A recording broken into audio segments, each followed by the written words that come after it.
Magandang araw mga boss. Ngayong araw na to ay tutuklapin natin yung ating bubong.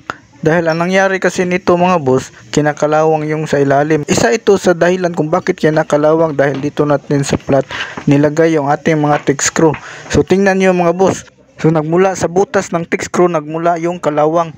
So lahat yan ng butas ng thick screw ay kinakalawang. Lalo na ito mga boss, so malapit, so sobrang lanta na ito. So, ang gagawin na natin to is papalitan kasi yung metal mga boss, yung tubular natin ay kinain talaga ng kalawang. So, hindi na siya magagamit at hindi na yan pwedeng linisin. So, ang dahilan yan is dito. Dito natin kasi nilagay yung thick screw sa flat. So, yung iba, yung dalawang yan sa itaas at sa gitna mga boss, so hindi siya masyadong nalanta kaya i-repair natin yan. So yung pagka-repair natin yan is ililihain lang yung kalawang tapos lalagyan natin yan ng primer. So continue tayo sa pagtuklap ng bubong mga boss. Bali yung bubong natin mga boss, nilagyan pa natin ito ng silicone foam, pero sa kasamang palad is kinakalawang pa rin siya. So sobrang nipis na yung tubular mga boss dahil kinain ng kalawang. So tingnan nyo mga boss, oh, tinuktok to lang, sus butas talaga. So ang gagawin natin dito mga boss, isahatiin natin yan dito at meron tayong tubular doon na binili at yan yung idudugtong natin. Yung at saka yung sa gitna at saka yung sa taas is okay naman lang, so hindi na natin yan papalitan, i-repair lang yan natin. So ito na mga boss, hahatiin na natin yung ating tubular na may kalawang. So dapat mag-ingat tayo nito mga boss dahil nakalapat yung tubular. So ang gagawin lang natin, hindi natin siya basta-bastang puputulin agad ng rekta. So maglalagay tayo ng kunting allowance kasi delikado ito sa grinder mga boss, baka sasabog yung ating cutting disc. So doble ingat lang tayo mga boss. At sa pag-grinder ng ganito mga boss, alalay lang tayo sa grinder. Hindi natin basta-bastang i-diin yung grinder, baka sasabog or baka maipit yung ating cutting disc at bibitak. So dahan-dahan lang tayo mga boss, safety first tayo.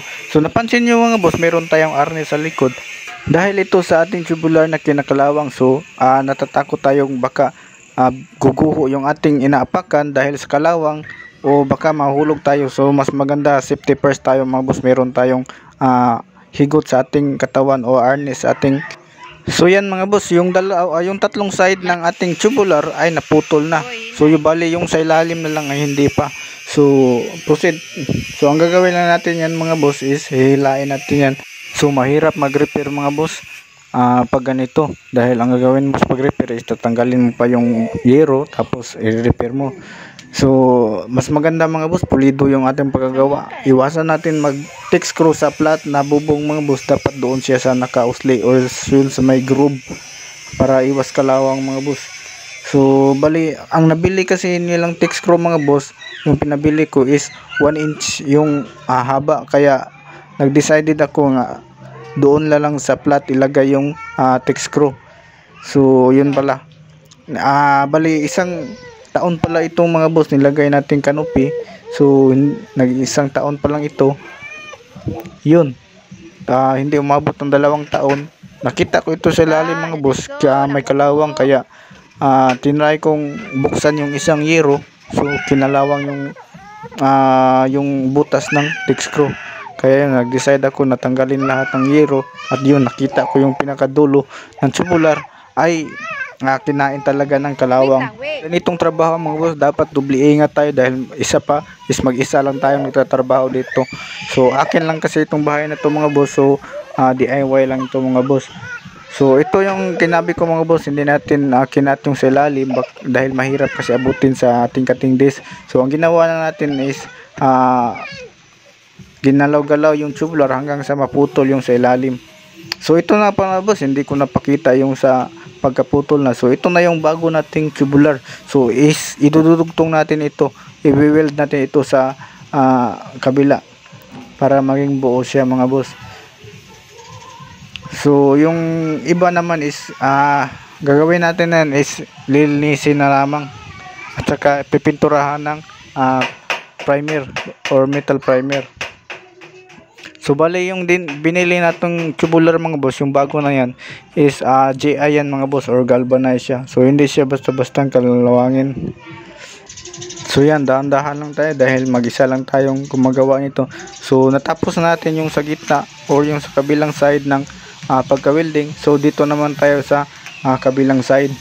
So ito na yung pang last na weldingan natin mga boss. Pagkatapos yan is magpipintura na tayo ng metal primer.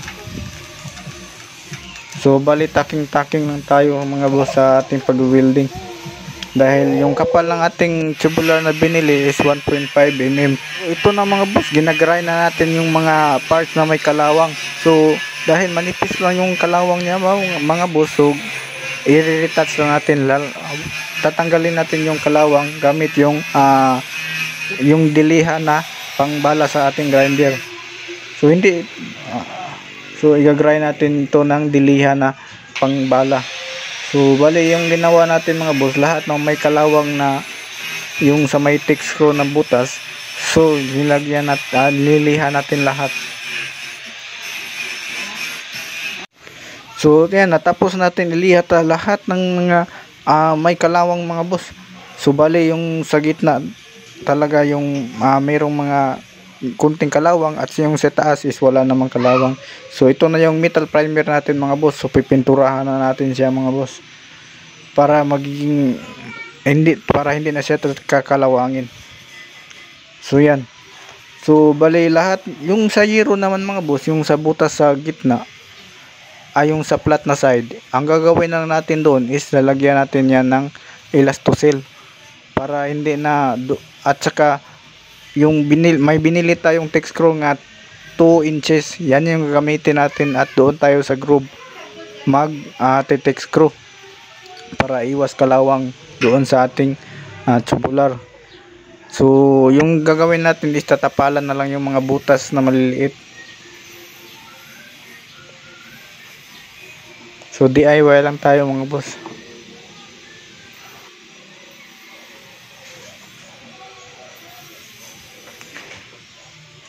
So yun pala mga boss, hindi pala yung binili ko palang